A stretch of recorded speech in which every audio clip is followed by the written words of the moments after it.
ಕೇಂದ್ರ ಮತ್ತು ರಾಜ್ಯ ಸರ್ಕಾರದ ಬೆಲೆ ಏರಿಕೆ ನೀತಿ, ರೈತ ವಿರೋಧಿ ಕಾಯ್ದೆ ಮತ್ತು ಬೇಡಿ ಕಾರ್ಮಿಕ ವಿರೋಧಿ ವಿವಿಧ ಜನ ವಿರೋಧಿ ನೀತಿಯನ್ನು ಖಂಡಿಸಿ ಕಾಪು ಬ್ಲಾಕ್ ಕಾಂಗ್ರೆಸ್ ಸಮಿತಿ ನೇತೃತ್ವದಲ್ಲಿ ಕಾಪುಪೇಟೆಯಲ್ಲಿ ಬೃಹತ್ ಪ್ರತಿಭಟನಾ ಸಭೆ ನಡೆಯಿತು। ಈ ಸಂದರ್ಭ ಮಾಜಿ ಸಚಿವ ವಿನಯ್ ಕುಮಾರ್ ಸೊರಕೆ ಮಾತನಾಡಿ, ದೇಶದ ಬೆನ್ನೆಲುಬಾದ ರೈತರಿಗೆ, ಕಾರ್ಮಿಕರಿಗೆ ಕಂಟಕವಾದ ನೂತನ ಕಾಯ್ದೆಗಳನ್ನು ಜಾರಿಗೆ ತಂದು ಬಡಜನರ ಬದುಕನ್ನು ಸರ್ಕಾರಗಳು ದುಸ್ತರಗೊಳಿಸಿವೆ। ಬಡಪಾಯಿ ಬೀಡಿ ಕಾರ್ಮಿಕರ ಜೀವನಕ್ಕೆ ಮಾರಕವಾಗಲಿರುವ ಕಾಯ್ದೆಯನ್ನ ತರುವ ಮೂಲಕ ಬೀಡಿ ಕಾರ್ಮಿಕರ ಬದುಕಿಗೆ ಕೊಡಲಿ ಏಟು ನೀಡಲು ಹೊರಟಿರುವ ಸರ್ಕಾರಗಳ ವಿರುದ್ಧ ಹೋರಾಟಕ್ಕೆ ಸಾರ್ವಜನಿಕರು ಕೈಜೋಡಿಸುವ ಅಗತ್ಯತೆ ಇದೆ ಎಂದರು।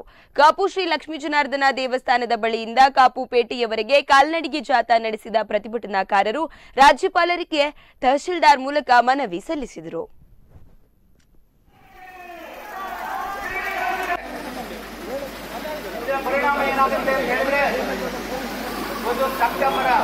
ಆಧಾರ್ ಕಾರ್ಡ್ನಲ್ಲಿ ಒಂದು ಪ್ರಾಯ ಇರುವುದರಿಂದ ಈ ವ್ಯತ್ಯಾಸವನ್ನು ಸರಿ ಮಾಡಲಿಕ್ಕಾಗುವುದಿಲ್ಲ। ಇವತ್ತು ಹಲವಾರು ಬಾರಿ ಇವತ್ತು ನಾವು ನಮ್ಮ ರೈತ ವಿರೋಧಿ ಬಿಜೆಪಿ ಸರ್ಕಾರಕ್ಕೆ, ಕಾರ್ಮಿಕರ ವಿರೋಧಿ ಬಿಜೆಪಿ ಸರ್ಕಾರಕ್ಕೆ, ಬಿಜೆಪಿ ಸರ್ಕಾರಕ್ಕೆ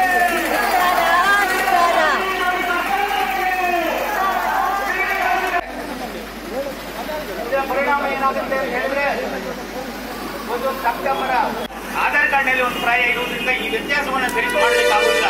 ಇವತ್ತು ಹಲವಾರು ಬಾರಿ ಇವತ್ತು ನಾವು ನಮ್ಮ ರೈತ ವಿರೋಧಿ ಬಿಜೆಪಿ ಸರ್ಕಾರಕ್ಕೆ, ಕಾರ್ಮಿಕರ ವಿರೋಧಿ ಬಿಜೆಪಿ ಸರ್ಕಾರಕ್ಕೆ ಕಾಪುಡು ಇದು ಇಡೀ ಜಿಲ್ಲೆಡೆ ಈ ಹೋರಾಟ ಆಪುಡು ಇಡೀ ಜಿಲ್ಲೆಡೆ ಉಡುಪಿಡಿ ಉಪ್ಪು, ಅದರ ಬ್ರಹ್ಮಾವರ ಉಪ್ಪು, ಅದರ ಕುಂದಾಪುರ ಉಪ್ಪು, ಅದರ ಬೈಂದೂರು ಉಪ್ಪು, ಅದರ ಕಾರ್ಕಳ ಉಪ್ಪು ಮಾತ ತಾಲೂಕುಡ್ಲ ನಿಖಿಲ ಪರವಾದ ಹೋರಾಟ ಮಲ್ಪಂಚಿನ ನಿಖಿಲ್ನ ಸೊರ ಓಡೆಗೆ ಮುಟ್ಟೋಡ ಸೊರಡು ಆಡೆಗೆ ಮುಟ್ಟೋಡಂಚಿನ ಕೆಲಸ ಕಾರ್ಯ ಮಾಡ್ಕೊಂಡು ಬರ್ಕೊಳ್ತೇವೆ ಉದ್ದೇಶಕ್ಕೋಸ್ಕರ ಈ ಪ್ರತಿಭಟನಾ ಸಭೆ